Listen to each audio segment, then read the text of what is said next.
hello पिला माने आपण मानकर ओटीटी परीक्षा रे एथर आपण एमिति प्रश्न निहिति हबो देखिए पई पई एको आपण केमिति सरल उपाय आपण को जानि परिबे सर प्रथम प्रश्न देला कृदंत पद सर केउंठी बोली सर प्रश्न देला जेतबे कृदंत पद आपण को प्रश्न देइछि माने ए जगह आपण कोन करिवे ना सर सुआ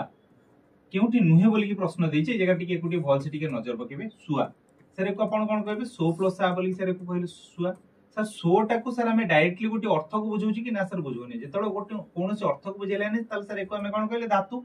नृत्य सर से बेला कहबा नृ प्लस य सर इ हबो नृत्य नु भी मध्ये सर से बेला गोटे धातु को बुझौछि बर सर एको आपण कोन कहबे ब्रू प्लस अ बोली कि सर एको कहबे बर ये भी मध्ये सर हमर गोटे धातु को परिप्रकाश करछ किंतु सर जो श्रावण मास जो कहा गला सर जेतबे मास को गोटे बुझेला सर एको आपण कोन कहबे श्रवणा प्लस अ बोली कहबे एटा गोटी आपनर कोन हबो ना सर गोटी एक्जेक्टली गोटे सर अर्थ को जेतबे बुझेला गोटे शब्द को बा गोटे अर्थ को जेतबे सर ये हमर परिप्रकाश कला तले को हमें कोन कहले सर ये गोटे तद्धित पद बोली कहले तले एई प्रश्नर आपण माने उत्तर जानि पाले मते बे कोंतु एई प्रश्नर सठिक उत्तरटी कोन हबो निहाती भाबरे आपण माने मते कमेंट रे